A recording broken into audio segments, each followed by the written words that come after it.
ओ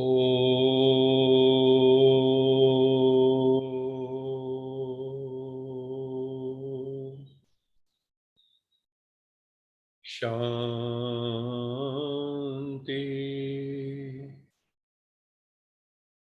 सत्यम शिवम सुंदरम सच्चित आनंद स्वरूप सत श्री अकाल मूर्त परमपिता परमात्मा की परम प्रिय संतान, प्यारे भाइयों तथा बहनों, आप सबका इस सत्र में स्वागत है। आज हम इमोशनल वेलनेस के ऊपर और चर्चा करेंगे।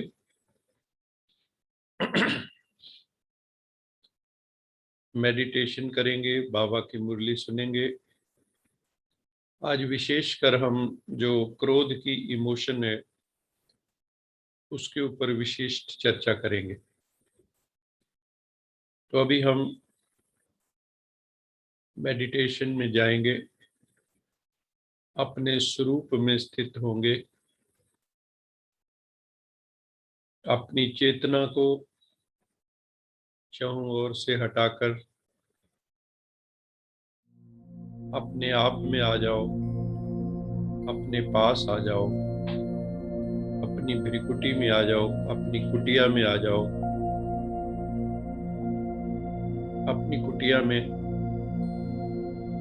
जो भ्रिकुटी की कुटिया है, उसमें आ जाओ। हम सब आत्माएं उस परम पिता परमात्मा को, जो हमारा सुप्रीम फादर है, उसके साथ हम कनेक्ट करते हैं। वो हमारा माता पिता बंधु सखा सब कुछ है। पहले हम अपने स्वरूप स्थिति में आएंगे। अपने अपने अपने पास आ जाओ। त्रिकुटी में एक स्टार चमक रहा है, दिव्य सितारा। त्रिकुटी के बीच चमकता है अजब सितारा, गरीबानु साहब लगता है प्यारा। तो अपनी भ्रिकुटी में आ जाइए। मस्तक में डिवाइन स्टार चमक रहा है, बहुत सुंदर शाइनिंग स्टार चमक रहा है। उसका अपने मन की आंखों से उसको विजुलाइज करें, उसको देखें। वही मैं आत्मा हूँ। मैं आत्मा शांत स्वरूप हूँ।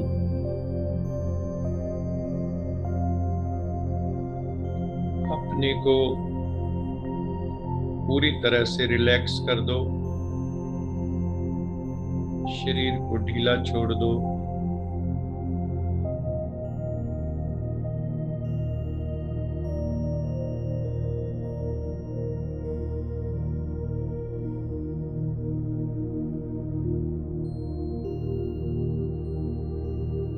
लंबे गहरे सांस लो। श्वासों को साक्षी होकर देखो। मैं आत्मा श्वासों की भी साक्षी हूँ। I am the witness to my breathing. श्वास आ रहा है, श्वास जा रहा है। श्वास भीतर,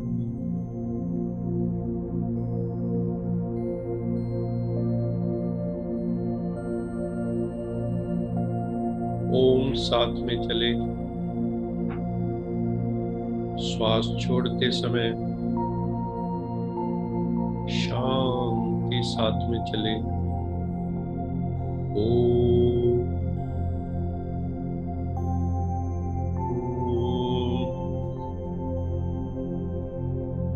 शांति।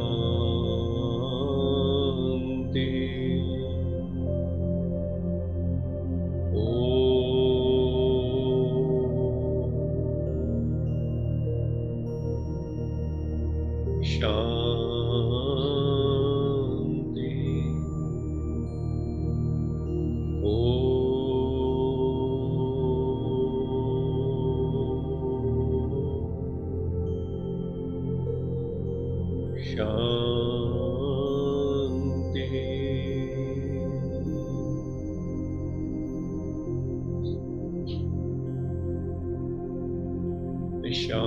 स्वरूप आत्मा हूँ।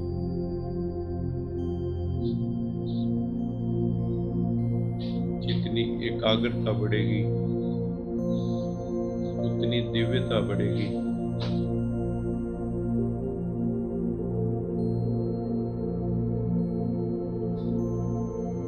मैं दिव्य स्वरूप आत्मा हूँ।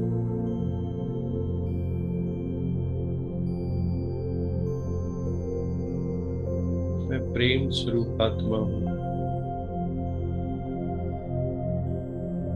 मैं आनंद स्वरूप आत्मा हूँ।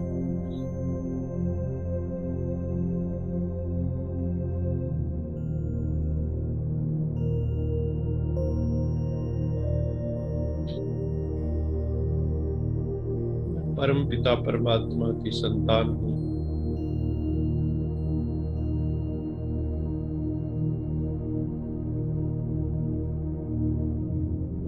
परम पिता परमात्मा सत्यम शिवम सुंदरम सच्चिदानंद स्वरूप सत श्री अकाल मूर्त ज्ञान के सागर, प्रेम के सागर,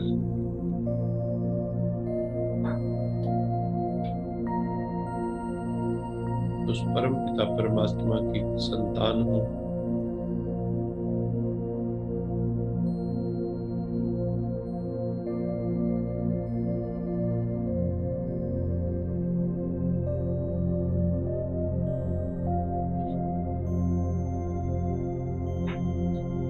परम पिता परमात्मा की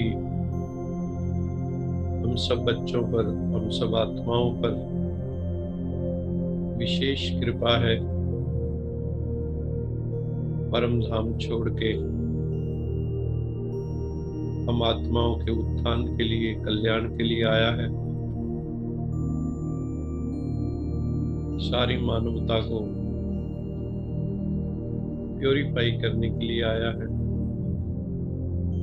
उस परम पिता परमात्मा का दिल से शुक्राना करो, शांति का अनुभव करो, प्रेम का अनुभव करो,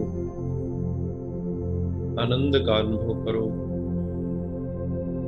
निर्विषयानंद का अनुभव करो, जहाँ कोई विषय नहीं है, सब विषयों से अतीत, इंद्रिय सुखों से परे, अतीन्द्रिय सुख, परम पिता परमात्मा की याद का सुख, नाम कुमारी नानका चढ़ी रहे दिन रात का सुख। सबसे बड़ा नशा नारायणी नशा है।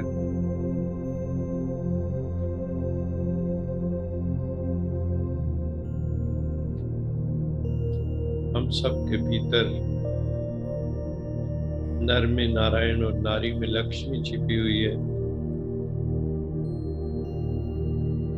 उस लक्ष्मी नारायण को प्रकट करना है। कलयुग में रावण, कुंभकर्ण, दुर्योधन, दुशासन अंदर बैठ गए हैं। कंस अंदर बैठे हुए, उनसे मुक्ति पानी है और परम पिता परमात्मा की याद से अपने भीतर छिपी हुई दिव्यता को प्रकट करना है। यही हमारे जीवन का उद्देश्य है।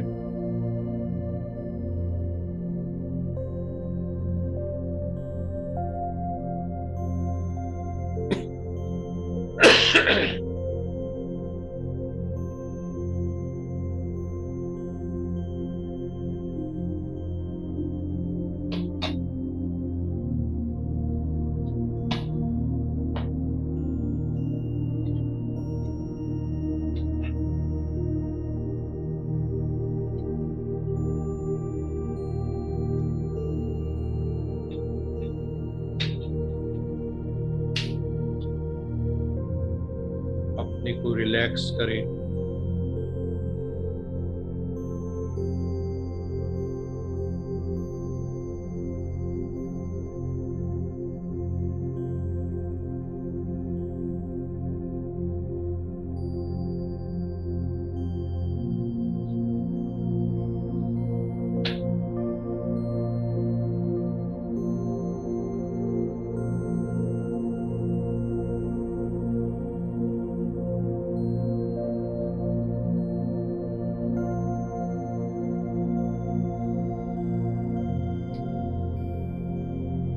ऐसे समझो हमारे सिर के ऊपर परमपिता परमात्मा की छत्र छाया है। उस छत्र छाया के नीचे मैं आत्मा बैठी हूँ। I am feeling protected. परमात्मा का हाथ और साथ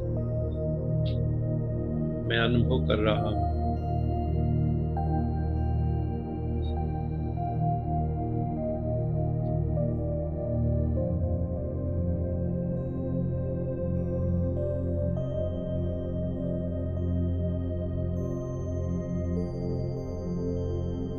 परमपिता परमात्मा का सानिध्य में अनुभव कर रहा हूँ। मेरे चारों ओर हाई फ्रीक्वेंसी परमपिता परमात्मा की वेव्स हैं, वाइब्रेशंस हैं।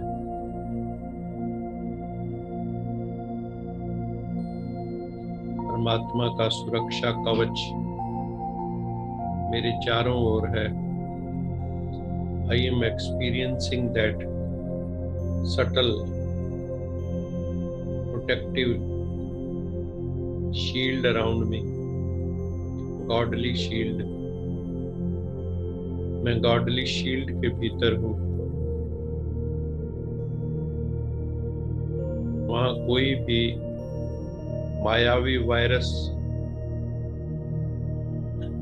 कोई भी बैक्टीरिया माया का प्रवेश नहीं पा सकता।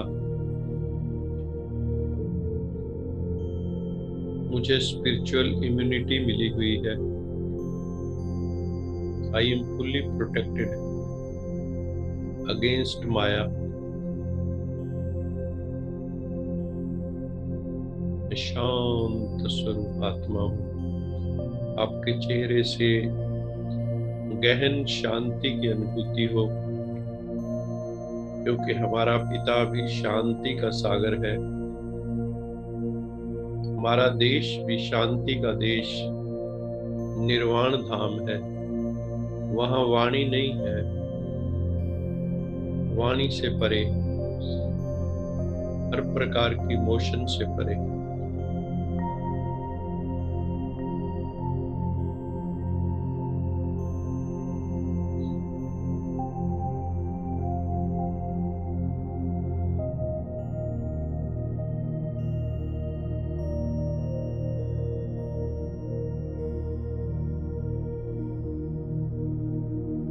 हम इसी भाव दशा में बैठे रहेंगे। और यश जी से निवेदन है कि वो हमें प्रभु स्मृति का एक मधुर गीत सुनाएंगे।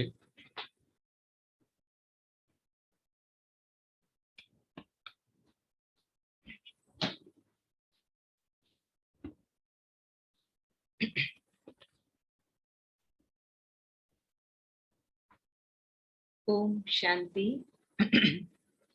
सांसों के तार तार में प्रभु प्यार को पिरो लो,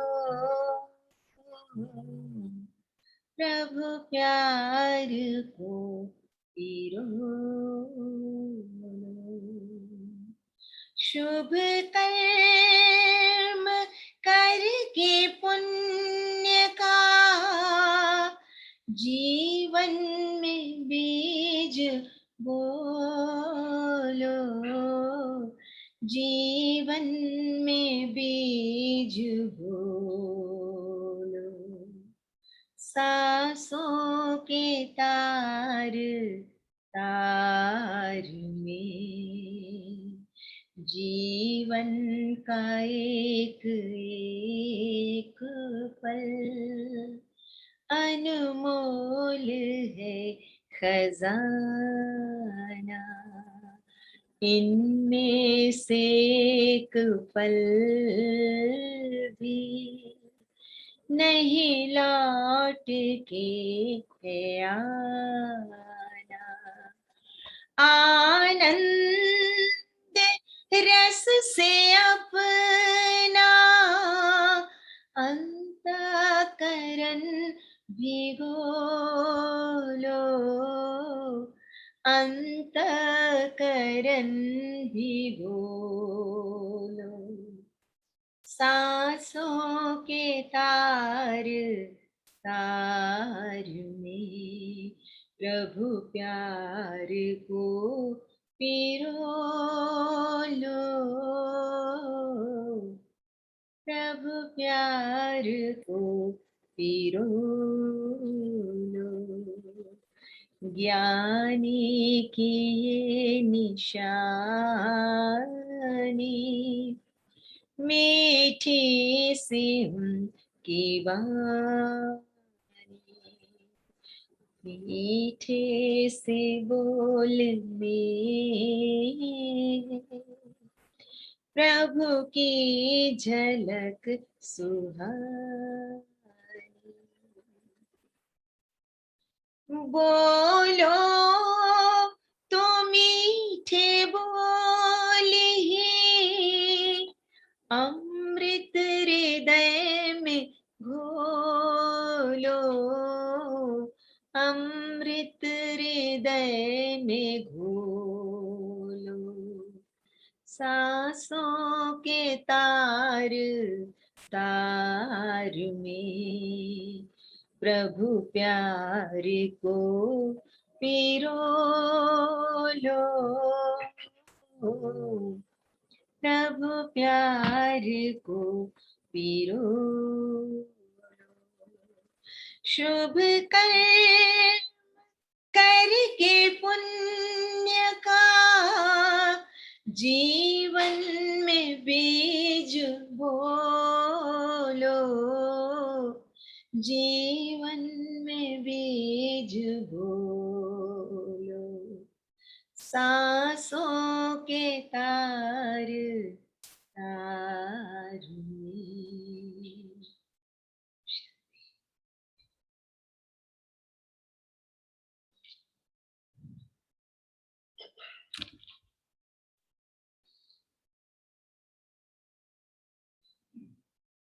सांसों के तार तार में प्रभु प्यार को पिरो लो, शुभ कर्म करके पुण्य का जीवन में बीज बोलो। बहुत ही प्यारा गीत है, बहुत ही सुंदर शब्द है। जीवन का एक एक पल अनमोल है खजाना, इनमें से एक पल भी लौट के नहीं आना है। इसलिए प्रभु प्रेम के रस में अपने अंतःकरण को, अपनी अंतरात्मा को डुबो लो और प्रभु प्रेम का रस लो। दुनिया के रस तो फीके हैं, ये स्थायी नहीं है, टेम्परेरी है। कोई भी इंद्रियों का रस अविनाशी नहीं है, स्थायी नहीं है, शाश्वत नहीं है। संसारिक कोई भी रस शाश्वत आनंद, शाश्वत प्लेजर देने वाला नहीं है। ऋषि मुनियों ने सोचा, क्या कोई ऐसी विधि भी हो सकती है कि इंद्रियों के सुखों के बिना भी हमें आनंद की प्राप्ति हो? ऐसा आनंद जो इंद्रियातीत हो, जो विषय सुखों से परे हो। क्योंकि इंद्रियों के तो विषय हैं, इंद्रिय और विषय के संयोग से विषयानंद की उत्पत्ति होती है, और वो विषयानंद क्षणभंगुर है, वो विषयानंद अस्थाई है। एक है विषयानंद जो इंद्रियों के थ्रू है, इंद्रियों के माध्यम से है, शरीर के माध्यम से है, और एक आनंद है जो इंद्रियातीत है, अतीन्द्रिय है। बाबा मुरली में कहते हैं ना, अतीन्द्रिय सुख पूछना हो गोपी वल्लभ के गोप गोपियों से पूछो।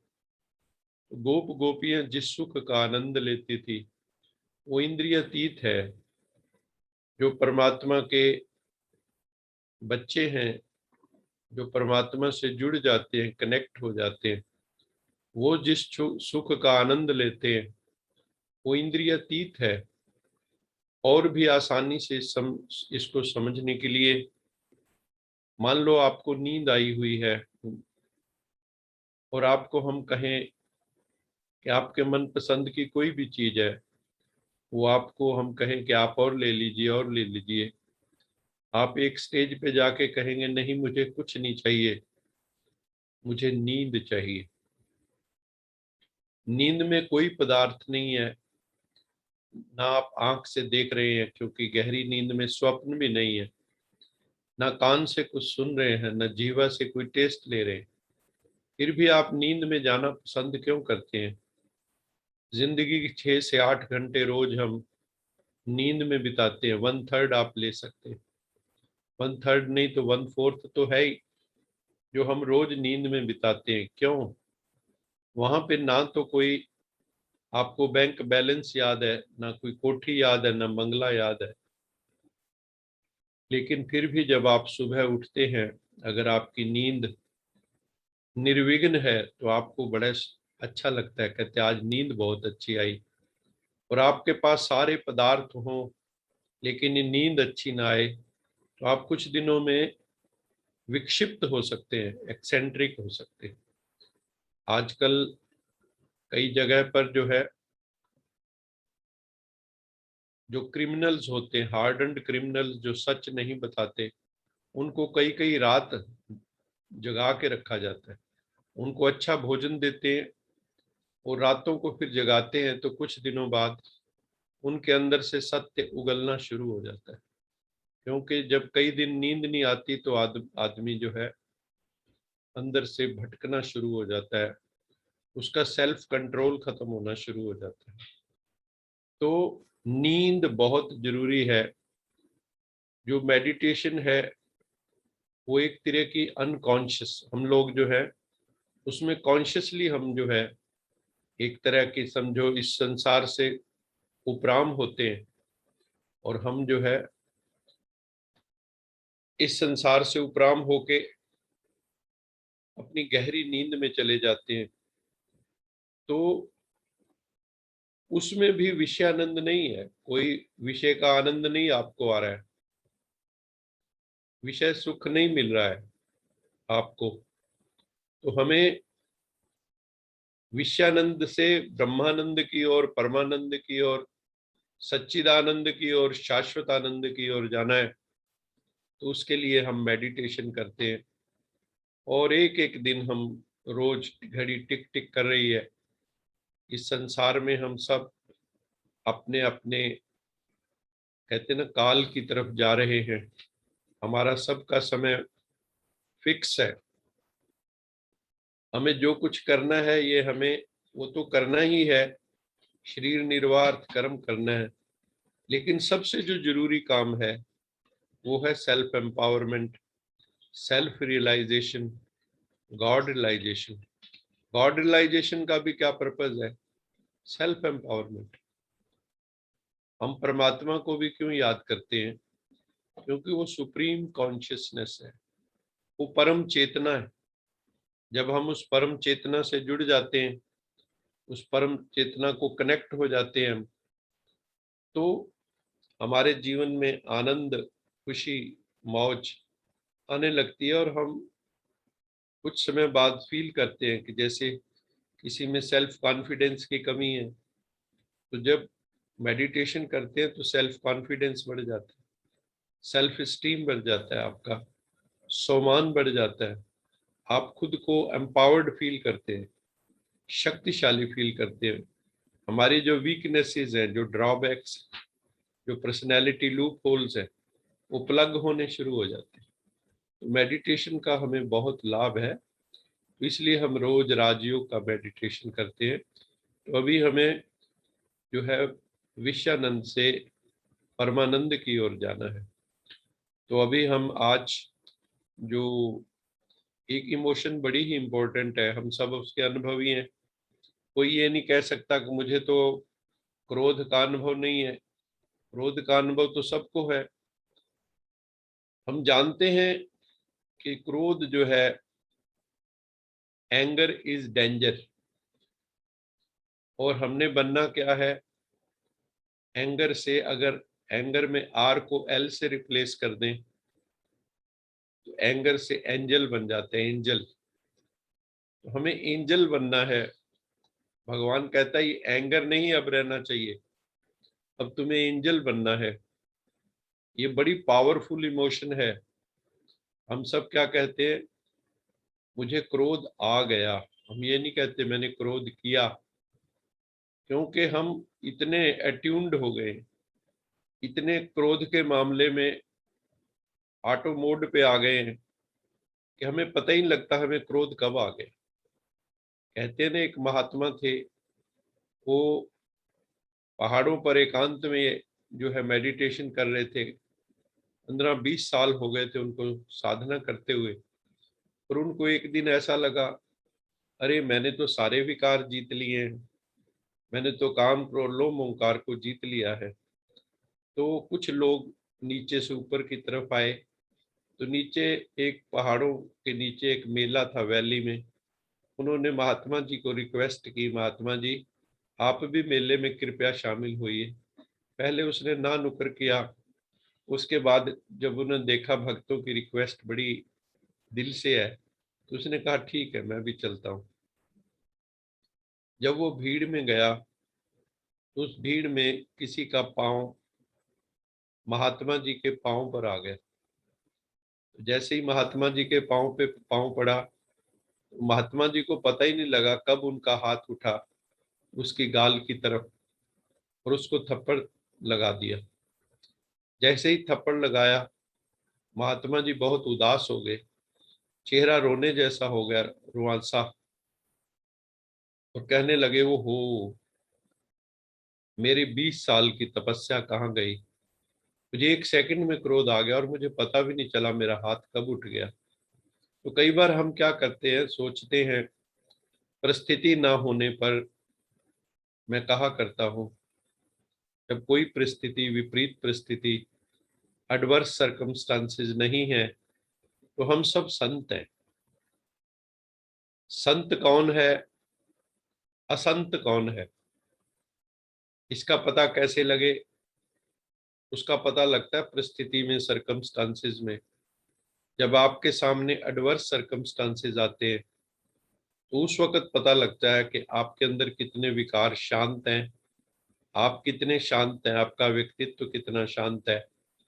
तो हमें भी ये देखना है कि ये जो एंगर है, जैसे जैसे योग का अभ्यास बढ़ता है, मेडिटेशन, हम राजयोगी बनते हैं, मन पे कंट्रोल होना शुरू होता है, एंगर की मात्रा कम होने लगती है। और हम जितना जितना, देखो कहते हैं ना, किसी भी चीज को अगर आप जीतना चाहते हैं तो आपको उसको समझना होगा। बिना ज्ञान के आपको मुक्ति, उस एंगर की इमोशन है जैसे, इससे मुक्ति नहीं मिलेगी। लेकिन जितना जितना हम समझते जाते हैं कि एंगर के कितने नुकसान है, फिजियोलॉजिकल लेवल पे, फिजिकल लेवल पे, इमोशनल लेवल पे, कितना डैमेजिंग है ये, कितना एसिडिक है ये, तो हमें जो है धीरे धीरे इससे मोक्ष मिलने लगता है। तो ये बहुत पावरफुल इमोशन है। इसमें आदमी क्या होता है कि कई बार जो है होस्टाइल हो जाता है, एकदम विरोध में खड़ा हो जाता है, एकदम विपरीत हो जाता है, शत्रु का भाव पैदा कर लेता है।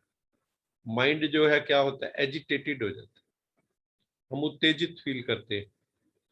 हमारी जो साम्य अवस्था है, शांत अवस्था है, वो डिस्टर्ब हो जाती है, हम उत्तेजना में आ जाते हैं, हम फ्रस्ट्रेटेड कई बार फील करते हैं, क्रोध में कुंठाग्रस्त हो जाते हैं। और दूसरों के प्रति भी कई बार जो है हमारे अंदर जो है एंटागोनिस्टिक फीलिंग आती है, हम एक तरह से शत्रु विरोधी भाव पैदा कर लेते हैं। जो एंगर के ऊपर सबसे सुंदर श्लोक है, वो गीता में बहुत ही सुंदर 2 श्लोक है। और मुझे लगता है कि ये सारी मद्भत श्रीमद् भगवत गीता का बहुत ही सुंदर मनोवैज्ञानिक ये सिद्धांत इतने अच्छे ढंग से कहा गया है, वो आपके साथ में शेयर करता हूँ। ये क्रोध के बारे में नहीं, पूरे हमारे जो है समझ लो जीवन के बारे में है, जीवन का पूरा सिद्धांतों का निरूपण है इसमें। मैं आपको श्लोक सुनाता हूँ। ये दूसरे अध्याय का श्रीमद् भगवत गीता के 62 62वां श्लोक है। इसमें कहा है, ध्यायेतो विषयान पुंसा संगस्तेषु उपजायते संगात संजायते कामा कामाद क्रोधो विजायते। बहुत ही सुंदर है। ध्यायेतो विषयान पुंसा, विषयान मैंने विषय, हर इंद्रिय का विषय है। जैसे आंख का विषय रूप है, कान का विषय श्रवण है, जीवा का विषय टेस्ट है, स्किन का विषय जो है वो टच है, इस तरह से नाक का सूंघना है। तो हर तरह हर एक इंद्रिय का विषय है। तो हम अपने ये जो सेंस ऑर्गन्स हैं इससे इस जगत को देखते हैं। तो कोई चीज आपको अच्छी लग जाती, तो आपको अच्छी लगती तो आपके ध्यान में वो आती, ध्याय तो हम उसका ध्यान करने लग जाते, हमारी बुद्धि में आती। आप दुकान पे गए, आपको कोई चीज अच्छी लगी, तो आप घर में आके भी उसका ध्यान कर रहे हैं, अरे वो सूट बड़ा अच्छा था। तो ध्याय तो विषयान पुंसा, पुंसा मैंने व्यक्ति को, किसी भी विषय का ध्यान करने से उसके प्रति जो है आसक्ति पैदा होती, हमें वो डिजायर पैदा होती कि हमें ये मिलनी चाहिए। उसके संग में आने से संगात संजायते कामा, और जब संग में आते हैं किसी चीज के, कोई भी चीज हो आप देखो, जिस भी चीज के आप संग में रहते हो तो संगात संजायते कामा, तो उस चीज की डिजायर पैदा होती, कामना पैदा होती। जो कामना है वो उस चीज की इच्छा, डिजायर, और फिर जब इच्छा कई बार पूरी नहीं होती, कामाद क्रोधो बजायते। बहुत सुंदर है ये। क्रोध की उत्पत्ति कब हुई? आपके अंदर, जैसे आपका बेटा है मान लो, उसको मोटरसाइकिल चाहिए, वो भी 1.5-2 लाख वाला चाहिए, आप दिलवा नहीं पा रहे हैं, तो वो कुछ भी बोलता है, उसको क्रोध आ जाता है। तो उसकी कामना में हम कामना पूर्ति नहीं कर रहे हैं, कामना में एक तरह, या कामना में कोई विघ्न डालने वाला हो, कामात जायते क्रोधा, कामना में, अपेक्षा में, आपकी किसी से कोई एक्सपेक्टेशन है, उसमें जब विघ्न पड़ता है तो क्रोध की उत्पत्ति होती है। तो संगात संजायते कामा कामात क्रोधो जायते, संग से उसकी डिजायर पैदा होती है, वो डिजायर से में विघ्न पड़ने से क्रोध की उत्पत्ति होती है। और मान लो क्रोध जो है, क्रोध पैदा हो गया तो क्या होगा, व्हाट विल हैपन? क्रोध अगर पैदा हुआ तो क्रोधात भवति सम्मोहा, ये भी बहुत बड़ा कमाल का श्लोक है। जब आपको क्रोध आता है, आप उत्तेजित हो जाते हैं, तो क्या होगा? सम्मोह, सम्मोह, इसको इंग्लिश में कहते हैं क्लाउडिंग ऑफ जजमेंट। आपकी जो निर्णय शक्ति है वो प्रभावित हो जाएगी, वहां पे धुंधलापन आ जाएगा। आप क्रोध में जो निर्णय लेंगे वो गलत होगा। जैसे उबलता हुआ पानी है, उसमें आप अपनी शक्ल नहीं देख सकते, ऐसे उबलते हुए मन में आप सही निर्णय नहीं ले सकते। तो क्या होगा? क्रोधात भवति सम्मोहा, क्रोध से हमारी जो जजमेंट है, निर्णय शक्ति है, वो प्रभावित होती है, उसमें अंधेरा आता है, फॉगीनेस हो जाती है, धुंधलापन आ जाता है जजमेंट में, हम गलत निर्णय ले लेते हैं। सम्मोहात स्मृति विभ्रमा, और जब ये क्लाउडिंग ऑफ जजमेंट हो जाती है तो क्या होगा? हमारी जो यादाश्त है, हमारी जो मेमोरी है, जो कॉन्शियसनेस है हमारी, वो जो है कंफ्यूजन में चली जाती है। सम्मोहात स्मृति विभ्रमा, स्मृति जो है विभ्रम की स्थिति में चली जाती है, हम भ्रमात्मक हो जाते, भ्रम, भ्रम का मतलब सत्य बोध नहीं है, हमें कुछ का कुछ देखते हैं। जैसे रज्जू में सर्प, रस्सी के अंदर हमें सांप दिखाई देता है, तो वो गलत दर्शन है। कई बार होता है ना, अंधेरा हो और ऐसे टेढ़ी ऐसे रस्सी होके पड़ी हो सांप की तरह, तो आप डर जाओगे, एकदम भय पैदा होगा, भ्रम की स्थिति है ये। ऐसे ही सम्मोहात स्मृति विभ्रमा, तो उससे हमारी क्या है, कंफ्यूजन की स्टेट, बिविल्डरमेंट की स्टेज। तो हम बिविल्डर्ड हो जाते हैं, मेमोरी हमारी जो है, यादाश्त जो है, कॉन्शियसनेस जो है, हमें सही निर्णय नहीं करने देती। तो क्रोधात भवति समोहा, समोहात स्मृति विभ्रमा, स्मृति भ्रंशात बुद्धि नाशो, ये और भी बढ़िया है। और जब हमारी स्मृति नष्ट होती है तो बुद्धि का भी समझो नाश है। बुद्धि नाशात प्रणश्यति। और जो साधक है, जो साधना करने वाले हम हैं, तो हम अपने जो पुरुषार्थ कर रहे हैं उससे कई बार पथ भ्रष्ट हो जाते हैं, हम अपने श्रेष्ठ साधन से नीचे गिर जाते हैं। तो इसलिए हमें ये जो एंगर का सिद्धांत है, इसको बहुत ध्यान से रखना है कि किसी भी चीज के संग में रहने से उसकी कामना उत्पन्न होती, कामना में विघ्न पड़ने से क्रोध की उत्पत्ति होती है, क्रोध से हमारी जो है मेमोरी जो है या जजमेंट जो है वो क्लाउडेड हो जाती है, हम सही निर्णय नहीं ले पाते। सही निर्णय नहीं ले पाएंगे तो हमारी जो मेमोरी है, संस्कार है, सारे प्रभावित हो जाएंगे और एक दिन जो पुरुषार्थी है वो अपने साधन से गिर जाता है। इसलिए हमें इस एंगर की इमोशन को जो है कंट्रोल करना है। हालांकि हम क्या समझते हैं, anger is a defence mechanism. कोई आपको कुछ कहता है ना, तो हम अपनी एक तरह से गुस्सा दिखा के अपनी बात की रक्षा कर रहे हैं। जो हम, हमारा व्यू पॉइंट है, हम कहते हैं मेरा ये व्यू पॉइंट ठीक है, मैंने ये जो कामना की है ये ठीक है, आप इसको समझते नहीं। तो अपनी डिग्निटी को भी कई बार हम जो है समझने के लिए इसको आगे जो है हम ये समझते हैं। तो होता क्या है कि जब हम एंगर में जाते हैं तो हमारे एक्सप्रेशन कैसे होते हैं, अगर हमें देखा जाए हमारा चेहरा कैसा हो जाता है।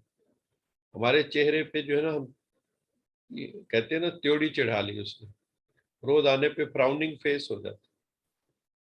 आपका चेहरा कैसा हो जाता है क्रोध आने पे, एकदम तप जाएगा, लाल चेहरा हो जाएगा।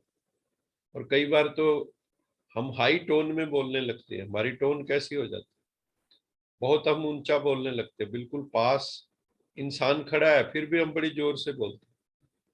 किसी ने पूछा था ना एक महात्मा से कि ऐसा क्यों होता है कि हमारे सामने ही वो व्यक्ति खड़ा है और हम फिर भी जोर से बोलते हैं, क्या उसको धीरे बोलने से सुनाई नहीं देता? उसने कहा, बेटा उस वक्त क्या होता है, मनों के बीच में, दिलों के बीच में दूरियां हो गई हैं।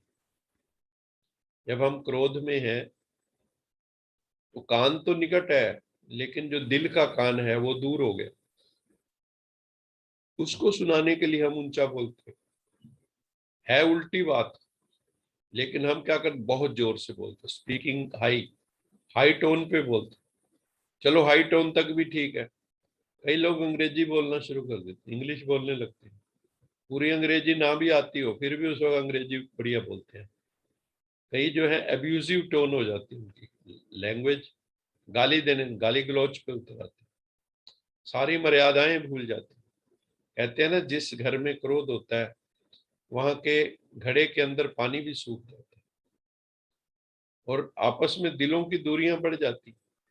कई तो और भी आगे चले जाते हैं, चीखना चिल्लाना शुरू कर देते, कई वस्तुओं को फेंकना शुरू कर देते, हिटिंग शुरू कर देते, कोई किकिंग शुरू कर देते हैं, कोई करते हिट करते हैं किसी चीज, कोई चीज को उठा के फेंक देते हैं। हमने देखा किसी ने अपने टीवी को तोड़ दिया, किसी ने रिमोट फेंक दिया, किसी ने मोबाइल फेंक दिया। ये सब क्या है, अग्रेशन है, अग्रेसिव बिहेवियर हो जाता है। लेकिन उसके साथ साथ उसको अंदर में सजा मिल रही है, क्योंकि नेगेटिव हार्मोन सिक्रीट हो रहे हैं, एड्रेनलिन सिक्रीट हो रहा है, वो आपके जो आर्टरीज हैं उनको जो है कंट्रैक्ट कर रहा है, खून का प्रेशर बढ़ रहा है, बीपी हाई हो रहा है, आपके हाथों में स्वेटिंग हो रही है, आपका चेहरा लाल हो रहा है, पैल्पिटेशन हो रहा है, दिल में धड़कन तेज हो जाती है। तो इसलिए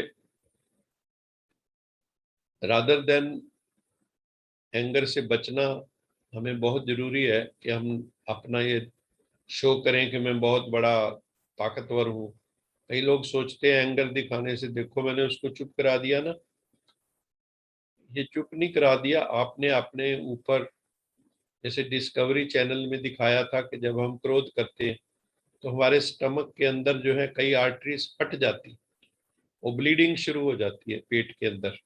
उन्होंने दिखाया कितनी ब्लीडिंग हो जाती, 72 आवर तक। एक बार अगर आप तेज गुस्सा कर लेते हैं तो 72 घंटे तक उसका असर होता है, और हार्ट के ऊपर बहुत ज्यादा असर होता है। तो इसलिए हमें इन चीजों से बचना चाहिए और इससे पीछे हटना चाहिए। इससे अच्छा तो कहीं मान लो है तो किनारा कर दो टेम्परेरीली। जरूरी नहीं हमने कोई मुकाबले करके कोई बहुत बड़ा रण जीतना है, इसमें कोई भी जीतता नहीं है। वास्तव में तो इसमें सब हार ही रहे हैं। और आपको पता ही है कि अगर अनकंट्रोल्ड एंगर लंबे समय तक रहे तो मनोविज्ञानी कहते हैं कि आपको हार्ट अटैक भी हो सकता है, और आपके ऊपर मेंटल इन्फ्लुएंसेस लंबे समय तक हो सकते हैं। आपकी डिसीजन पावर, जैसे कि पहले बताया है, आपकी रैशनल डिसीजनिंग नहीं होगी, विवेकपूर्ण निर्णय नहीं ले सकेंगे, आपका फिजिकल हेल्थ प्रभावित होगा। कोरोनरी हार्ट डिजीज जो है कहते हैं क्रोध के कारण बहुत है। डायबिटीज को भी कई लाइफस्टाइल डिजीजेस में ही लेते हैं।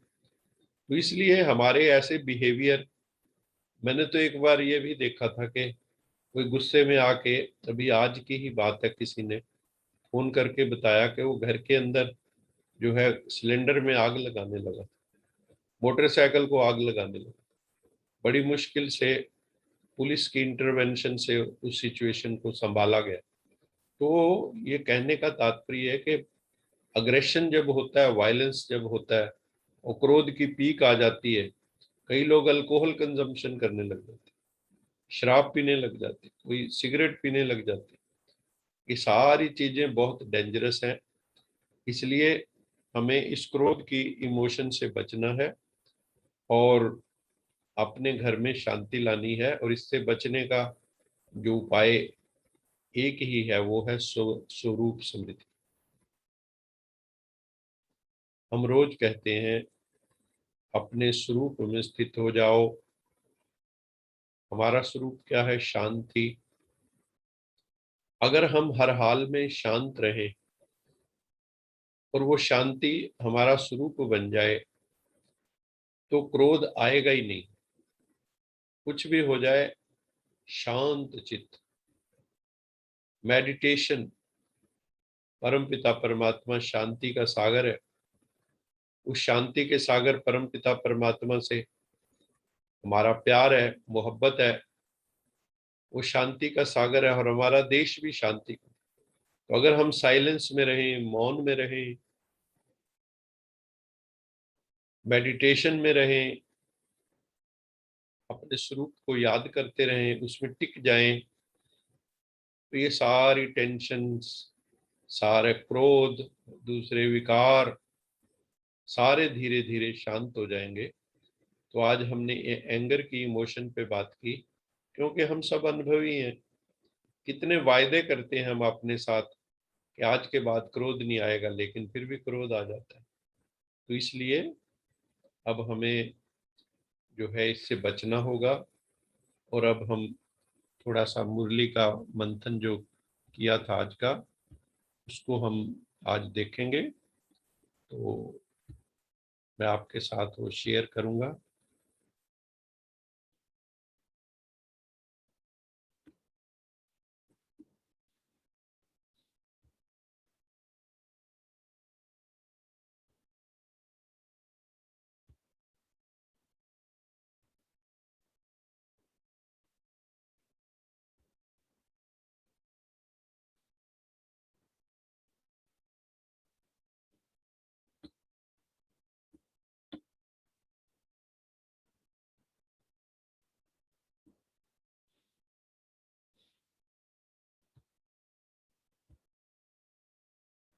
आज के जो मुख्य बिंदु हैं,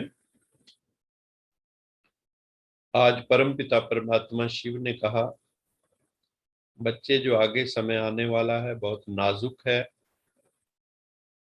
आगे चल के प्रकृति का आपदाएं भी बहुत आएंगी, विनाश के लिए एटम बम, हाइड्रोजन बम जो भी बना हुआ है, ये सामग्री किसी भी वक्त हम थर्ड वर्ल्ड वार में एंटर हो सकते हैं।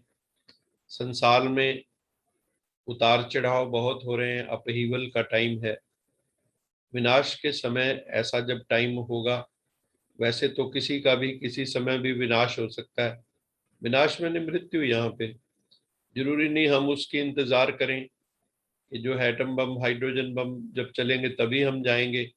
नोबडी नोस कि किस वक्त जाना पड़ जाए, तो इसलिए हम उस बात को ना सोचें। लेकिन बाबा कहते हैं कि अगर ऐसा पेपर आता भी है तो कोई भी सरकमस्टांसेस हो, चाहे वो विनाश का समय हो, नेचुरल कैलेमिटीज का समय हो, या जनरल आपके जीवन की परिस्थितियां हो, या कोई डिजीज कंडीशन आपकी आ जाती हो, तो बाबा ने कहा क्या करो, तुम अभ्यास करो एक, कि मैं आकारी लाइट रूपधारी हूं।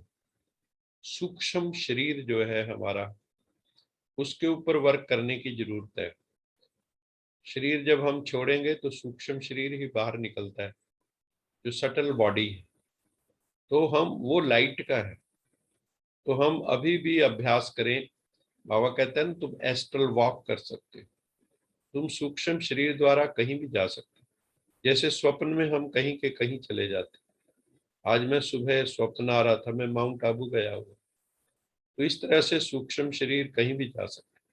तो ऐसे ही बाबा कहता है तुम लाइट के रूपधारी बनो, और चलते फिरते फिर तुम क्या बन जाओगे, लाइट हाउस।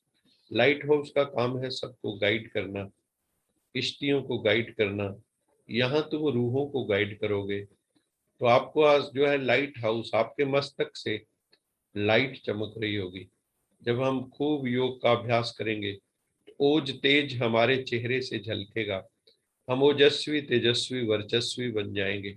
तो बाबा कहता है वो मैं तुम्हारा वो रूप देखना चाहता हूँ, तुम्हारा वो ओजस्वी रूप, तुम्हारा वो तेजस्वी रूप मैं देखना चाहता हूँ।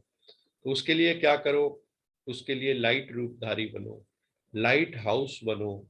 जैसे पार्ट बजाने समय चोला धारण करते हैं, जैसे एक्टर एक्ट्रेस होते हैं, उनको जो रोल मिलता है वही ड्रेस होती है। ऐसे ही फिर जैसे ही वो रोल खत्म होता है, घर जाते हैं तो चोला उतार देते हैं।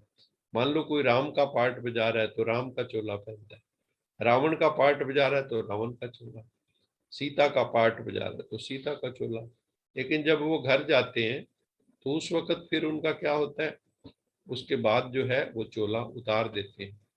तो बाबा कहते हैं कि तुम अपना वो चोला पहन के रखो हमेशा, चमकने वाला लाइट रूपधारी सूक्ष्म शरीर। 1 सेकंड में धारण करो, 1 सेकंड में न्यारे हो जाओ। जब ये अभ्यास होगा तो देखने वाले अनुभव करेंगे, ये तो लाइट के वस्त्रधारी हैं, इनके शरीर से तो पूरे शरीर से ऑरा चमक रहा है। तो लाइट ही इनों का श्रृंगार है। तो हम लोगों को अपना लाइट का श्रृंगार करना है। अभी तुम अमरलोक की यात्रा पर हो, तुम्हारी ये बुद्धि की रूहानी यात्रा है। अभी तुम अमरलोक की यात्रा पर हो, तुम्हारी ये बुद्धि की रूहानी यात्रा है, जो तुम सच्चे सच्चे ब्राह्मण ही कर सकते हो। अभी हम सब सच्चे ब्राह्मण हैं, ब्रह्मा की संतान, शिववंशी ब्रह्मा कुमार कुमारी हैं। शिववंशी ब्रह्मा के मुख से पैदा हुए ब्राह्मण। अपने आप से बात करो कि हम आत्मा अब इस पुराने छी छी शरीर को छोड़ वापस घर परम धाम चले जाएंगे। आपस में जब मिलते हो तो यही वार्तालाप करो कि हम कैसे अनेक आत्माओं तक संदेश पहुंचाएं शिव बाबा का। ये रूहानी सेवा हमें करनी है, हमें सबका कल्याण करना है। खुद का कल्याण हुआ होगा तो दूसरों का भी करेंगे। सबको रास्ता बताना है, अंधों की लाठी बनना है हमें। सबसे ऊंचा कुल है ब्रह्मा मुख वंशावली ब्राह्मणों का, यही ईश्वरीय कुल है। तुम ब्राह्मण आपस में कौन ठहरे, ब्रह्मा की संतान, शिव बाबा की संतान। हम सब आपस में भाई बहन भाई भाई हैं। अगर ये भाव रखेंगे तो विकारों से मुक्ति ऑटोमेटिकली मिल जाएगी। ये विकारों से मुक्ति की युक्ति है कि हम सबके प्रति भाई भाई अथवा भाई बहन की दृष्टि रखें। इस समय सभी रूहों के रूहानी पिता शिव बाबा हमें रूहानी यात्रा सिखा रहे हैं। हम यहाँ बैठे परम धाम में चले जाते हैं, हम यहाँ बैठे सूक्ष्म वतन में चले जाते हैं, हम यहाँ बैठे ग्लोब के किसी भी कॉर्नर में जा सकते हैं। तो ये हमें ये यात्रा है, भगवान हमें सूक्ष्म यात्रा सिखा रहे हैं, जो रूह की यात्रा है। आत्मा यहाँ यात्रा करती है। जिस्मानी यात्राएं, तीर्थ यात्राएं हमने बहुत की, गंगा स्नान भी हमने बहुत किए, लेकिन अब जो है ज्ञान स्नान हम कर रहे हैं, रूहानी स्नान कर रहे हैं, मेडिटेशन का स्नान कर रहे हैं। रूहानी यात्रा अर्थात आत्मा की याद की यात्रा। आत्मा रूहानी पिता को पवित्रता में याद करती है, और जब संपूर्ण पवित्र बन जाते हैं तो फिर ये जो है पतित शरीर छूट जाता है। याद की यात्रा से ही हम पवित्र बनते हैं। यात्रा हमें एवर हेल्दी एवर वेल्दी बना देती। बाबा को घर में याद करेंगे तो अंत मति सुगति हो जाएगी। तो हमें परम धाम में शिव बाबा को याद करना है। सतयुग सतो प्रधान था, कहते ना, सतयुग में बैल के चारों टांगे थी, त्रेता में 3, द्वापर में 2, कलयुग में एक टांग।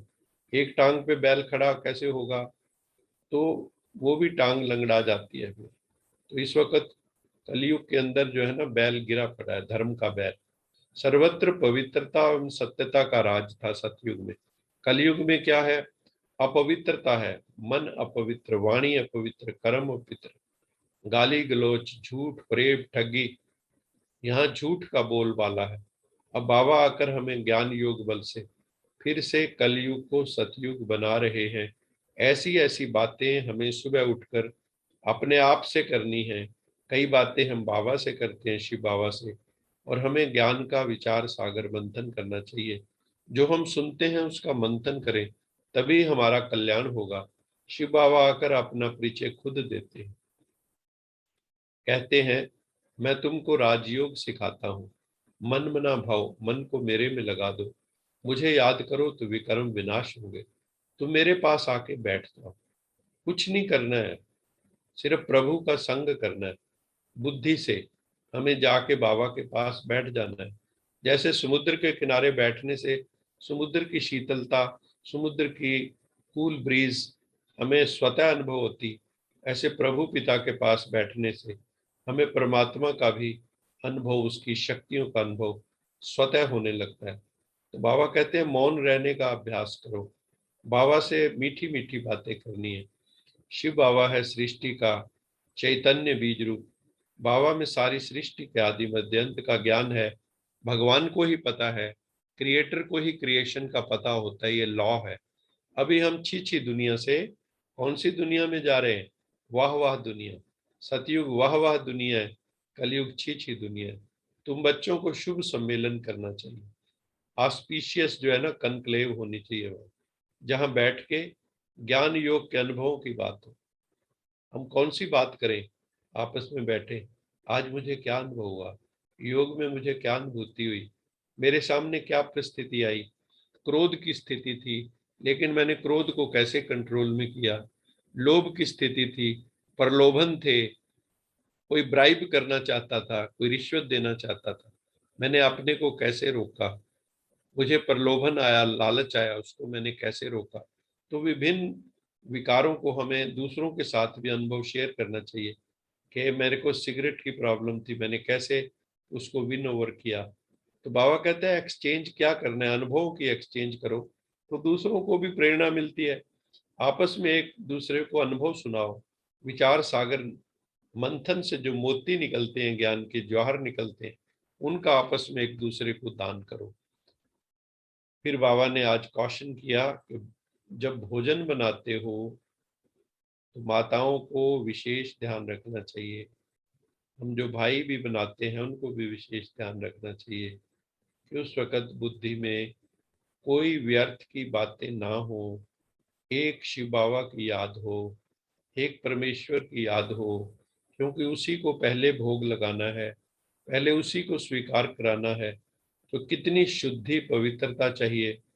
तो हमें बहुत शुचिता में वो जो है भोजन बनाना है, बहुत प्यार से बाबा को भोग लगाना है, शुभ चिंतन पवित्रता का ध्यान रखना है, मन कहीं भी भटकना नहीं चाहिए, ये विशेष ध्यान रखना है। आज का स्लोगन था मुरली में, उमंग उत्साह के पंख सदा साथ हो। कौन से पंख लगाने हैं? उमंग और उत्साह। अगर ये पंख लगे हुए हैं तो हर कार्य में सफलता सहज मिलती। इसलिए हर समय उमंग उत्साह में रहो, बाबा के साथ उड़ते रहो पंख लगाकर, और जो अन्य आत्माएं हमारे भाई बहन हैं उनको भी उड़ाते रहो। ये बहुत अच्छी सेवा है, यही सेवा हम बच्चों को करनी है। आप सबका बहुत बहुत साधुवाद, बहुत बहुत धन्यवाद कि आपने ये सारी बातें सुनी। आपको एक अनाउंसमेंट मैं करना चाहता हूँ कि आज 15, 16, 17 3 दिन जो है टीवी के ऊपर भी और यूट्यूब के ऊपर भी आ रहा है साइंटिस्ट इंजीनियर्स कॉन्फ्रेंस, जो टाटा स्काई टीवी है उस पे 1084 चैनल पे इस वक्त भी वो प्रोग्राम जो है 6 बजे से शुरू होना था। तो वो प्रोग्राम आप जरूर देखें। कल मेरा भी लेक्चर अवेकनिंग टीवी पे भी आएगा और यूट्यूब पे भी आएगा। तो वो लगभग जो है 11:15 से होगा 12 तक, और उससे पहले प्रोग्राम जो है 10:30 से 12 तक चलेगा। तो वो प्रोग्राम देखें। शाम को भी जो है 6:30 से लगभग शुरू हो जाएगा, 6 बजे के आसपास। वो आपको सूचना जो है जब आप उसको यूट्यूब को देखेंगे लाइव तो उसके ऊपर मिल जाएगी। बाकी मैं लिंक भी शेयर कर दूंगा। तो आप सबसे निवेदन है कि वो जरूर देखें, और उससे जो है आपको एक नई दिशा मिलेगी। और उसमें एक दिन आज इंजीनियर्स डे है, जिसमें जो है आज जिनका जन्मदिन था, जो वैज्ञानिक, उनको भारत रत्न की उपाधि मिली थी। वो मुझे नाम उनका अभी विस्मृत हो रहा है, गुंडू करके थे, विश्वरैया। तो उनको भारत रत्न की उपाधि भी मिली थी। तो आज इंजीनियर डे है, कल ओजोन डे है, और परसों जो है वहाँ पे विश्वकर्मा डे है। उसके ऊपर वो प्रोग्राम चल रहा है। तो आप सब वो प्रोग्राम भी जरूर देखेंगे। अभी मैं इसलिए ज़्यादा आगे नहीं बढ़ूंगा क्योंकि मैंने वो प्रोग्राम अटेंड करना है। आप सबका बहुत बहुत धन्यवाद। वीरमानी साहब का धन्यवाद। जो भी आत्माएं जुड़ी हुई हैं, मैं सबके नाम आज नहीं लूंगा। जो भी जुड़ी आत्माएं, सबका बहुत बहुत साधुवाद। Thank you very much. लोका समस्ता सुखिनो भवन्तु। लोका समस्ता सुखिनो भवन्तु। लोका समस्ता सुखिनो भवन्तु। ओम